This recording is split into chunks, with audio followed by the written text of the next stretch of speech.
Aliens scanned the human Battlefleet. What they discovered left them frozen in fear. The scan took 0.3 seconds longer than it should have. I noted it, filed it, moved on. That was my first mistake. My name is Veth Kars. I am the Senior Intelligence Analyst aboard the Dominion Warfleet vessel Undying Certainty. 19 years in this role. 37 pre-engagement assessments completed, each one accurate, each one the last word before the fleet made its decision. I know what raw military data looks like when a species is strong. I know what it looks like when a species is pretending to be strong. I know the difference between a genuine threat and a number that looks alarming until you account for context.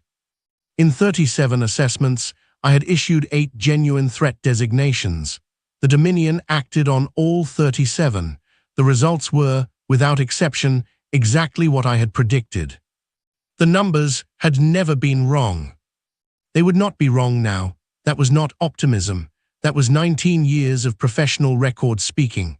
I settled into my station on the intelligence deck of the Undying Certainty and looked at the alert that had come through at low priority. Low priority because the tactical officers had already performed the basic arithmetic and found nothing alarming in it.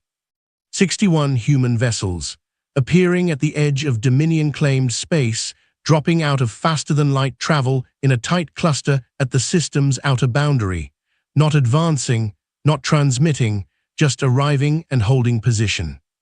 Our formation numbered 412 vessels. The arithmetic was not complicated. I began the scan. The Dominion scan array reads hull composition, crew biometrics, weapons charge states, engine output levels, and structural integrity data simultaneously across distances of up to 40 light minutes. It returns a complete dataset in exactly the time physics requires. The calculation is precise. It accounts for signal travel distance, local space density, and environmental interference. It is not approximate. It does not estimate. It does not round. In 19 years, I had never seen it take a fraction of a second more than its calculated return time. The result should have returned in 1.7 seconds. It returned in 2 seconds. I looked at the delay counter, 0.3 seconds. In 19 years, that had never happened, not once.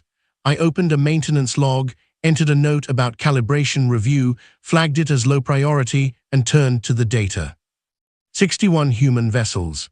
The first pass flagged nearly every hull age indicator as probable sensor error. The system does this automatically when a reading exceeds the statistically expected range. It assumes, as I do, that impossible numbers mean instrument failure rather than accurate results. I ordered a second pass. The second pass agreed with the first. These ships were old, not old in the way a vessel becomes when operational demands push its service life past the intended end and the military decides to squeeze more use from it before retirement. Old in a more fundamental way, the kind of old that settles into material itself.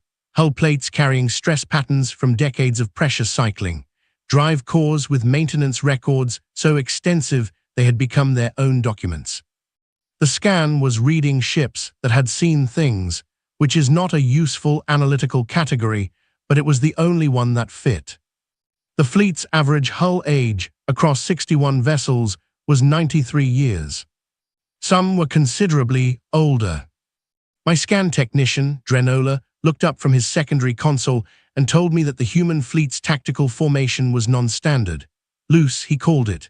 The vessels were spread wider than any doctrine in our database recommended for a force of their size. Not chaotically wide, not dangerously wide, informally wide, as if they had arranged themselves by long habit rather than by any specific directive. As if this formation was what 61 ships looked like after they had been together long enough to find a comfortable distance from each other. They know we are here, he added. They have not changed position or raised any defensive configuration since emergence. Note it, I said, file it. He went back to his console. I pulled the cultural database on humanity and read while the array processed. Standard practice, context before numbers, 400 years of spacefaring history. early and rapid colonial expansion across a wide band of this galactic arm, weapons development at a rate that several absorbed civilizations had independently flagged as alarming before the Dominion had absorbed them. A species that committed to problems with considerably more energy than the problems usually required. The database noted, as a cultural footnote, that humans named their ships, not operational designations, names, personal names with meaning and history attached to them, selected by the crews or the institutions that built them. Names that referred to concepts, to places, to people who had come before. More than that, when a human warship was destroyed, they rebuilt it under the same name, not a replacement vessel with a commemorative designation. The same designation, the same name, the same file continued, as if the destruction were a chapter rather than an ending. I read that section twice. The fleet's flagship registered in the partial records as CNS Unconquered, commissioned 312 years ago under the command of a Captain Owen Hale, according to what remained of the original crew record. Multiple reconstruction events across its service history. 312 years, and the name unchanged across every version of the vessel, carried forward through every rebuild. I looked at that name for a long time. In Vreth tradition, ships receive operational designations, undying certainty, absolute measure, precise outcome. The name is a function expressed as language.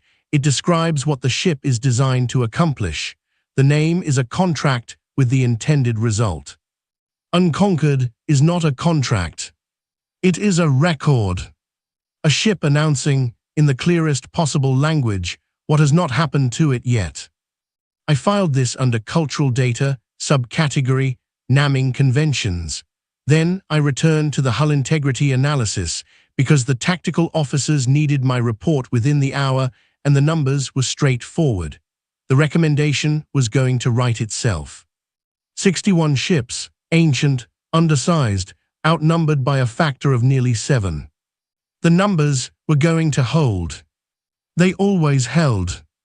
In the maintenance log, the 0.3-second delay sat unreviewed, blinking quietly at the corner of my secondary screen. I did not look at it again. Not yet. The hull integrity analysis came back with anomalies in every single vessel in the human fleet. Not damage, I know the scan signature of battle damage. Impact craters, stress fractures, repair welds over structural weak points where weapons had struck, and the correction had not fully resolved the underlying deformation. Damage has a texture that the array reads clearly. What the scan was returning was not that. It was layers. Hull plate over hull plate over hull plate, each layer a different alloy composition, each composition manufactured in a different era. The array was reading the ship's histories the way you read geological strata, each layer representing not a year but a reconstruction, a decision to bring the vessel back from wherever it had gone and send it out again. I selected the first vessel for a detailed read, CNS Perseverance, length 800 meters, crew complement 2,200, hull age at base construction 140 years, but the layered data told a more complicated story. The base hull was 140 years old, the outer plating was 38 years old, the aft structural frame was 67 years old, the forward weapons hardpoints were 19 years old. The ship was not 140 years old. The ship was all of those ages at once. I ran the same analysis on the next vessel, same pattern, the next, same pattern. I ran it on all 61 ships in the formation. Every single one. Not one vessel in the human fleet had a hull that was one age, one composition, one unbroken construction history. Every ship had been rebuilt, some of them several times. The fleet average, once I ran the full count, was 4 reconstruction events per vessel. I sat back in my chair. I am a professional. I do not sit back in my chair during an active analysis. I sat back and looked at the ceiling of the intelligence deck for approximately 4 seconds while my mind worked through what the data was telling me and attempted to find the framework where it belonged. I could not find the framework. Drenola watched me with the professional courtesy not to speak. In Dominion military doctrine, a vessel lost in combat is written off. The record is updated. A replacement is constructed to current specifications under a new designation. The replacement is a new ship. The previous vessel is a line in the historical record. There is no ambiguity. There is no question of whether the replacement is the same as the original. It is not. The new ship does not carry the history of the old one because the history of the old one is finished. You do not rebuild a ship that has been lost in combat. Not because you cannot, because the concept has no rational foundation. Why insist on the same hull, the same name, the same continuous record when you could build something better from the start? Why add a loss event to a file and then continue the file rather than opening a clean one? Unless the loss event in the record was the point. Unless you wanted anyone who looked at your fleet to see, immediately and without ambiguity, that these ships had been lost before and had been brought back regardless. I pulled the full record on CNS Unconquered. The record was incomplete in many places. 3 centuries of human bureaucracy left gaps that no database could fill, but what remained was more than enough. First commissioned 312 years ago, 8 years of service. First reconstruction event, return to service. 11 years of service. Second reconstruction event, return to service. The pattern continued across the centuries. Service, loss, rebuilding, return. The records used a specific phrase each time, not recommissioned, not replaced, returned to service, as if the ship had gone somewhere temporarily and come back. 11 reconstruction events in 312 years. The CNS Unconquered had been lost 11 times. In 11 separate engagements, over 3 centuries of continuous service, some critical part of this vessel had been removed from existence. And every single time, humans had gathered the pieces, gathered the resources, gathered whatever will was required, and rebuilt it, under the same name, with the same record attached. The destruction events listed in the file like any other entry, given no more and no less weight than the service years around them. 11 times destroyed. 11 times back. Hisvel, my tactical officer, entered the intelligence deck. He looked at my screen. He read the number beside the reconstruction count. I watched his expression do something it almost never did. "That is the flagship?" he asked. "Yes, sir."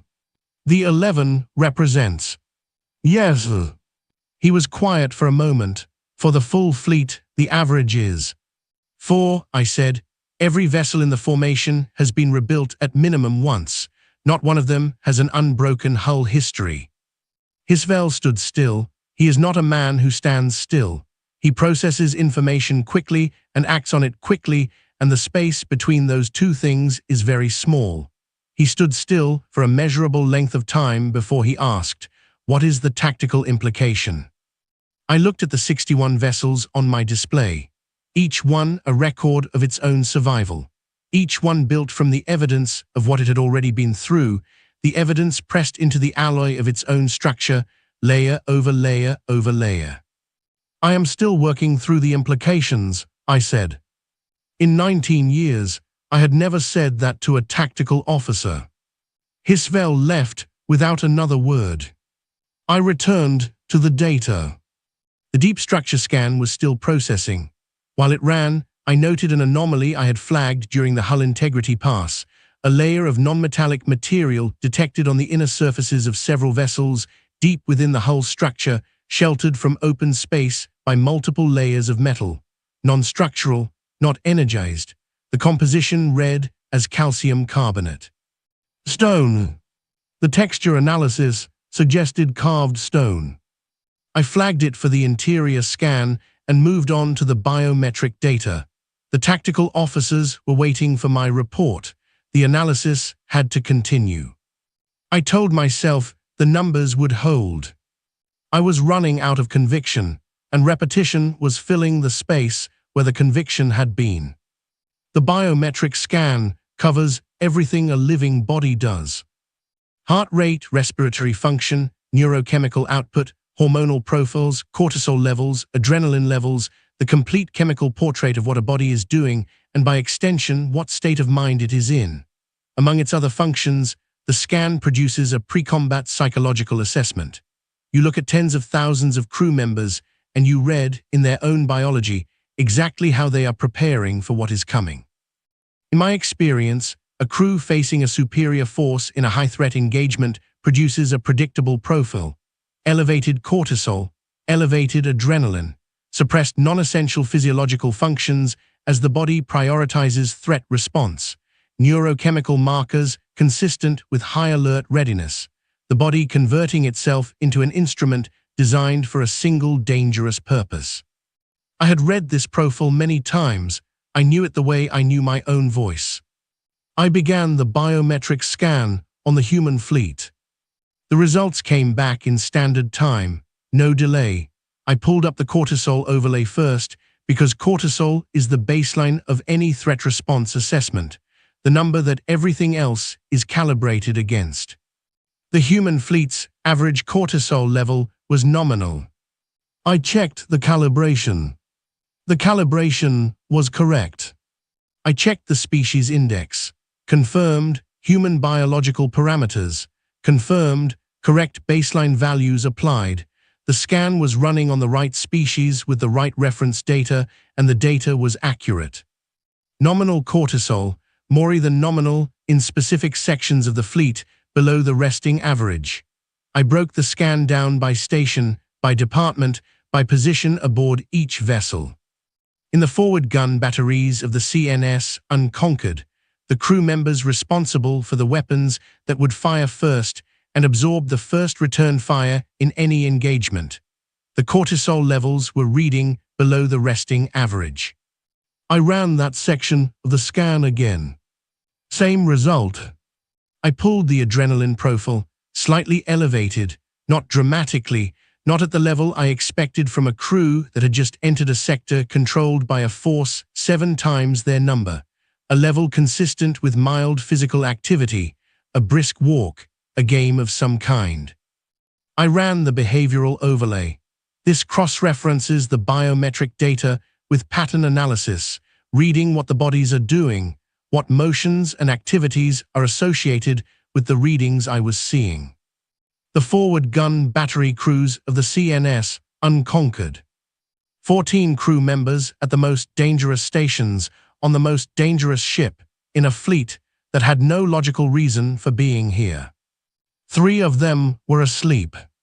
Not unwell, not sedated, asleep in the natural biological sense, slow heart rate, minimal motor activity, brain activity consistent with sleep, eyes closed.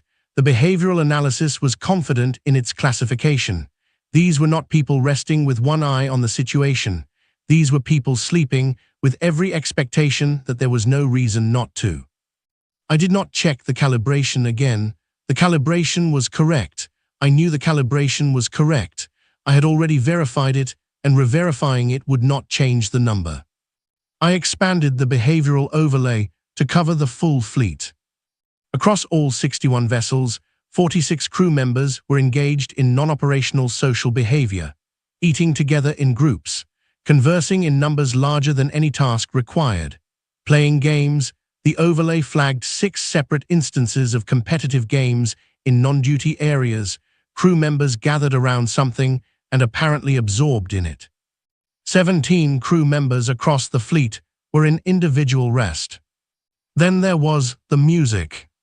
The behavioral overlay flagged 49 crew members distributed across 9 different ships as engaged in coordinated sound production. The cultural database took approximately 3 seconds to process the audio signature and return a classification. Vocal and instrumental musical performance, communal, live. Not recorded music playing through a speaker system, live performance, with multiple people contributing to it together. 49 people, spread across 9 warships in a standoff, with the largest military formation in this sector, were singing. I sat with that data for a long time. I did not rerun the scan. I did not verify the audio classification. I was an analyst, and I recognized accurate data, and this data was accurate, and there was no instrument failure, and there was no calibration error, and 52,000 human crew members were doing this. They were calm. They were more than calm. I pulled up the psychological profile matrix. The Vreth standard uses a 12-point scale for pre-combat mental states, 1 through 4, controlled caution, functional, within expected parameters, 5 through 8, elevated aggression. Manageable, a standard response from a predatory species, 9 through 12, panic, instinct override, combat ineffective. I ran the human fleet's biometric data through the matrix. The matrix returned a classification I had never seen before. Not a number on the scale. A flag. The flag read, data outside classification parameters, suggested nearest analog, cross-referenced from cultural database, place state. I read the classification. I read it again. Play. The matrix was telling me that 52,000 human crew members facing a superior force in contested space were neurochemically consistent with humans engaged in play, not rest, not suppressed fear, not controlled aggression. Play. Drenola had stopped pretending to look at his console. He was watching me directly. I was aware of this, and I did not address it because I did not have words for what I was looking at, and speaking imprecisely about data this significant was worse than not speaking at all. I opened my analysis notes. I typed a line, I deleted it, I typed it again, I deleted it again. On the CNS gray line, positioned at the left edge of the human formation, the passive audio array, still running as part of the behavioral scan, detected something. One person at an active crew station. The audio analysis ran its classification. Laughter. Genuine, not the kind of sound a person makes to ease tension, not the social reflex that people sometimes use when they are afraid and trying not to show it. The array is precise enough to tell the difference. This was the real thing, unguarded, unperformed. Someone on the CNS gray line, holding position across from 412 Dominion vessels, was genuinely amused by something. I closed the biometric file. The interior structural scan was next, and I was a professional, and the report was due, and I had work to do. I turned the volume on the passive audio overlay down, but I did not turn it off. The singing continued, very quiet, in the background of everything else I was doing. The deep structure interior scan takes longer than all the others. It reads past the outer hull, through the mechanical infrastructure, into the core of each vessel, looking for hidden weapon systems, secondary drives, shielded compartments, anything the ship might be carrying that its exterior profile does not reveal. Surprises. The last thing you want in a military engagement is a surprise you could have found in the pre-combat data if you had looked carefully enough. I ran the scan. The human fleet was carrying, for the most part, exactly what its exterior profile suggested. Weapons systems, engine assemblies, fuel cells, crew quarters, storage, the dense and complex infrastructure of 61 warships. Nothing hidden, nothing shielded. The tactical picture was consistent with what I had already assessed. Except for the anomaly. Every ship had it. I had flagged the material on 11 vessels during the hull integrity pass. The full interior scan confirmed it across all 61, non-metallic, non-energized, located deep inside each vessel's structure, sheltered from space by multiple layers of hull plating. The scan found it in the same relative position on each ship, not the same place on the exterior, but the same place in relation to the ship's interior layout, near the center, close to the structural core. Every ship had something non-metallic and non-functional at its center. I ran the texture analysis. Calcium carbonate, dense. The surface was not smooth. The scan resolved the surface pattern and the pattern was organized, regular, intentional. Text. Carved text covering the surface of the material. The cultural linguistic database matched the character set to human standard script and processed the content. Names. Proper nouns. Human names, thousands of them on each vessel, carved into the stone surface with tools, each character cut into the material by hand. On CNS Perseverance, the stone formed a single curved wall approximately 8 meters tall, running around the inside of the crew's central common area. On CNS Grey Line, 2 stone panels flanked the entry to the main operations deck. On the smaller vessels in the formation, carved panels were set into the walls of primary corridors. On the CNS Unconquered, the stone was 40 meters high. 40 meters wrapped around the inner surface of the primary hull like a spine running through the entire length of the ship. The characters carved at the base were worn smooth, the edges rounded by long contact with hands that had passed over them. The characters near the top were sharp, recent, cut with precision that had not yet been softened by time or touch. I ran the name count on the Unconquered's wall. The scanner worked through it. The number came back. I read it. I read it again. I turned to Drenola. He had been watching me for some time. He looked at my screen and said quietly, "What is that?" "Names," I said. "Whose names?" I cross-referenced the carved names against the crew records in the cultural database.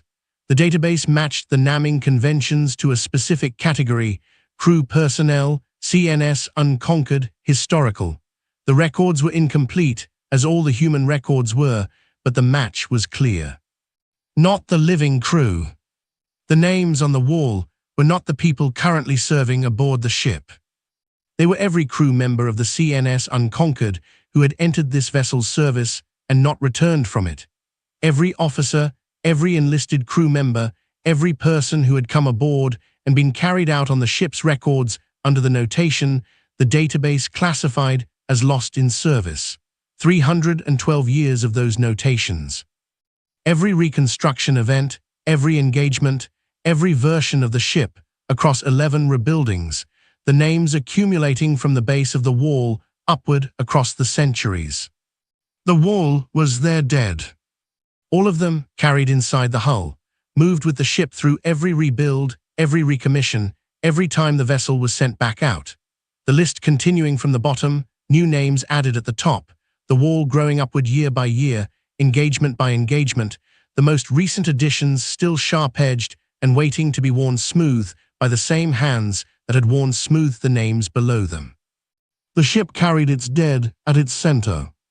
Not in a database, not in an archive, in stone, physical, present, real in the way that only material things are real.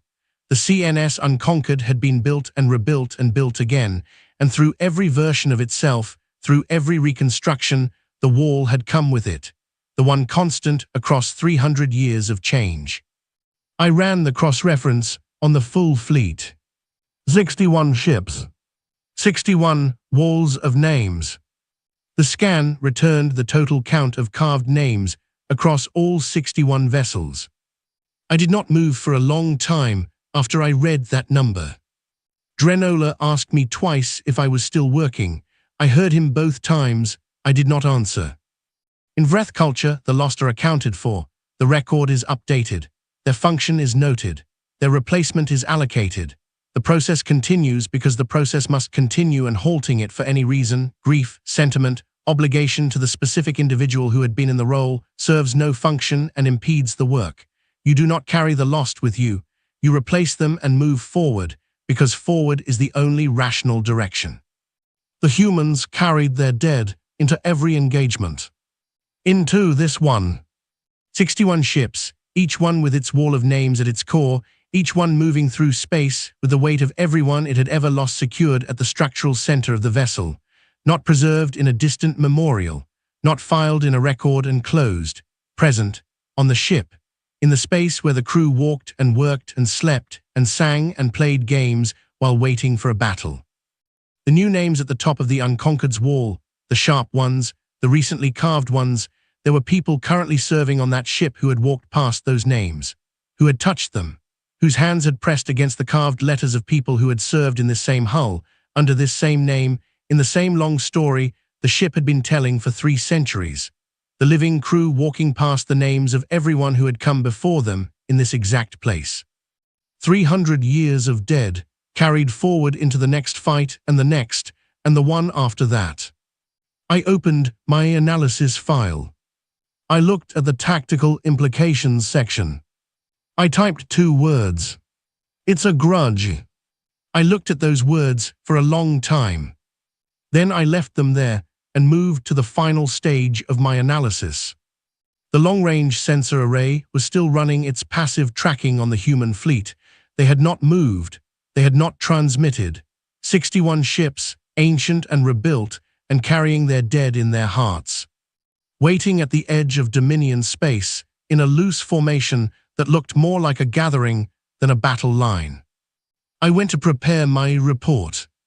The 0.3-second delay was still in the maintenance log. Unreviewed. Still blinking. Sorathvan receives report standing. This is a known preference.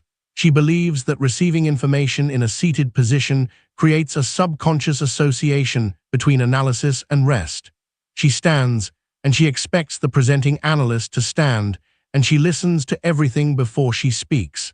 In 20 years of filing reports to her, I had never seen her interrupt a briefing. She did not interrupt this one. I told her about the hull ages, the layered compositions, the reconstruction counts. I told her about the flagship that had been lost 11 times and returned 11 times under the same name across 312 years of continuous service. I told her about the biometric readings, the nominal cortisol, the sleeping gun crew, the 49 crew members singing across 9 ships. I told her about the psychological matrix returning a classification outside its scale and finding, in the cultural database, its nearest equivalent. I told her about the walls.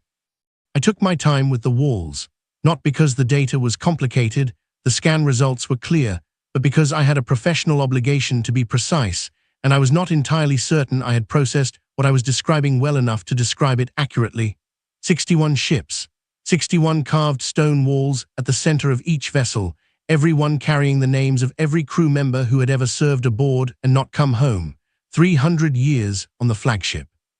The recent names still sharp, waiting for the hands that would wear them smooth. Sorathvan listened to all of it without moving. When I finished, she stood quietly for a moment.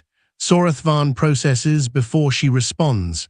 It is one of the qualities that makes her effective at her rank. Then she asked, "Do we engage?" I opened my mouth. The long-range sensor array chimed. Not a malfunction alert, not a calibration tone, the contact detection signal, the one the array makes when it finds something new. I looked at my secondary screen. One new contact, emerging from faster-than-light travel at the outer edge of the system, 300,000 kilometers from the human fleet's current position. Then another. Then 4 more, appearing in rapid sequence, the sensor display updating as each new contact resolved from the distortion of FTL emergence into a clear reading. Then 9 more. Then 3, almost simultaneously.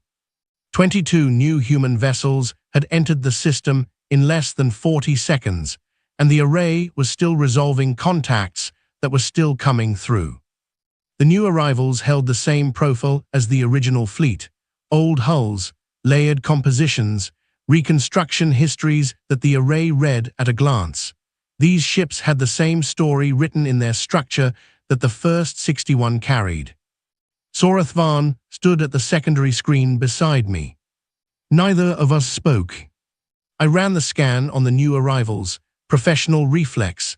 My hands moved before I had made a decision to move them.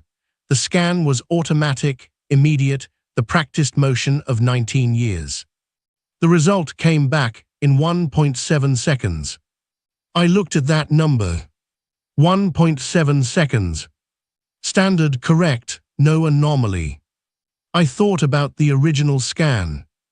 2 seconds, a delay of 0.3. I had entered it in the maintenance log as a calibration anomaly, a minor instrument irregularity, low priority, to be reviewed and corrected at the next standard maintenance interval. I had been certain it was a malfunction. I had been certain because in 19 years it had never happened before, and the only explanation that fit 19 years of experience was that something in the array had briefly misfired and corrected itself. The array had not misfired. I understood that now, with a clarity that arrived all at once and was complete before I had finished understanding it. The scan signal, on its outbound pass toward the human fleet, had been intercepted. The human fleet had detected our scanning beam before it reached them. They had read it the way you read a message that was meant for someone else, and then they had passed it through their own scanning instruments on the way back, so that by the time the signal returned to our array, it carried data about them, yes, but it had also been handled, touched, read. They had scanned us. Before I had issued the scan order, before I had sat down at my station, before the low-priority alert had come through to the intelligence deck.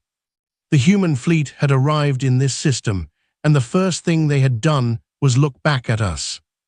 They had seen 412 Dominion vessels arranged in a combat formation. They had read our hull compositions, our weapons configurations, our crew complements, our power output levels. They had assessed us the way I was assessing them, and the 0.3-second delay in the return was the time their instruments had taken to complete that read. They had known what was in front of them since the moment they arrived. They had seen 412 Dominion vessels. And then the biometric scan showed they had sent 3 of their forward gunners to sleep and gathered 49 crew members to sing. Mori contacts on the display. The sensor array updated without pause, new arrivals continuing to emerge from FTL at the outer boundary in groups of 3 and 5 and 8. Each cluster resolved and held position, adding to the count, the formation that had been 61 vessels expanding in real time on my screen. Hisvel had entered the intelligence deck at some point. I had not heard him come in. He was standing at my left, reading the display, and his expression was the expression of someone who had been trained for 20 years not to show what he was feeling, and was now facing a situation that training had not covered. Drenola's hands were flat on his console. He was not working. He was watching the contact count climb. Sorathvan stood at the secondary screen. None of us spoke. I looked at the original 61, the Vanguard, the front of a fleet that was still coming through, still resolving, still adding to itself in the display, while the sensor array worked without pause to keep up with the arrivals. I thought about the word Vanguard, the front, the part that goes first, the part that absorbs contact before the rest comes through. 61 ships had looked at 412 Dominion vessels, understood exactly what they were looking at, and taken the Vanguard position. They had volunteered to be the front. I thought about the walls of names, 40 meters in the unconquered, 300 years of crew members who had gone into the ship's service and not come back, carried forward in stone through every version of the vessel that had ever existed under that name. The recent names at the top, sharp and new. I thought about the crew members currently serving on these 61 ships, sleeping at their gun stations, singing together, playing games in the corridors behind them, looking at a Dominion fleet 7 times their size and neurochemically, biologically, chemically, being in the same state as when they were having a good time. They had done this before. Not this specific engagement, not this system, but this, whatever this was, the standing in the front, the waiting, the carrying of names forward, the rebuilding and the return and the going out again. They had been doing this for as long as their ships had been flying, and they had learned something from it that I did not have a category for and could not classify and could not file. They were not afraid. I did not mean the absence of caution. I did not mean recklessness or the kind of numbness that comes from being exposed to danger so long that it loses its texture. I meant something more specific and more unsettling than either of those things. I meant that somewhere in the accumulated history of what these people had done and survived and lost and rebuilt, they had arrived at a relationship with the possibility of loss that I could not locate anywhere in my database. The Dominion fights to win. These people fought with their dead already with them. The contact count climbed. I typed my formal recommendation into the analysis record. 2 words. I did not hesitate. There was nothing in me to produce hesitation. Whatever mechanism generates doubt had stopped functioning at some point in the last several hours, replaced by something simpler and more absolute. I typed the words the way you state a fact, the way you write a number that the data has returned and the calibration has confirmed and the second pass has agreed with. We leave. I did not look at Sorethvan. I did not need to look at her. She was reading the same display I was reading, and she was arriving at the same place I had arrived, and she would not countermand the recommendation because she was not a person who countermanded accurate assessments, and this assessment was accurate. I added one line to the additional notes section of my report. I had never used the additional notes section before. In 37 prior assessments, the data had been self-sufficient. The numbers had spoken clearly enough. I typed, "They scanned us before we scanned them. They arrived with full knowledge of this formation. The 0.3-second delay in the initial scan return was their instruments completing a read of our fleet. The 61 vessels are the forward element. We do not know the size of the full fleet. Based on the biometric data and the behavioral profile, this information did not change their pre-combat mental state." I paused. I looked at the display. The contacts were still coming. I typed the last line. "They came anyway." I submitted the report. Sorethvan stood at the secondary screen. She read the recommendation. She read the additional notes. She stood there for a long time, reading, and the only sound in the intelligence deck was the soft, continuous tone of the sensor array updating its contact list. Hisvel said nothing. Drenola said nothing. The display updated. Updated again. The Unconquered was still in the forward position, the first ship you would reach if you crossed the distance between our formation and theirs, the ship that had been in that position for 3 centuries, under that name, carrying that wall. Someone somewhere in that formation was still singing. I had turned the volume on the passive audio overlay down, but I had not turned it off, and in the intelligence deck of the Undying Certainty, surrounded by the silence of 4 colleagues who were all reading the same display and understanding the same thing, I could still hear it. Very faint. A human voice, carrying across the dark between us, through sensors and processors and translation systems, arriving in the Dominion flagship as something the cultural database classified accurately and completely. A song. The display updated. None of us moved. The count climbed. There was no number coming that was going to change what the analysis had already established. There was no final count that was going to reframe the data or produce a different recommendation or return the situation to something that fit inside the framework I had spent 19 years building. The framework was not built for this. It had never needed to be built for this, because in 37 assessments across 41 civilizations, nothing had required it. Nothing had ever come back. Nothing had ever carried its dead to the front. Nothing had ever looked at the Dominion and found, in its own biology, the state that the cultural database described as play. The sensor array updated one more time. I looked at the new number. I closed the display. I sat with the report submitted and the recommendation filed and the numbers in the record, where numbers go when the analysis is complete and there is nothing left to do but act on what they say. The song continued, quiet, beneath everything. After a long while, Sorethvan turned away from the secondary screen. She walked to the door of the intelligence deck. She did not countermand the recommendation. She did not say anything. She just walked to the door and paused there for a moment and looked back at the display one final time.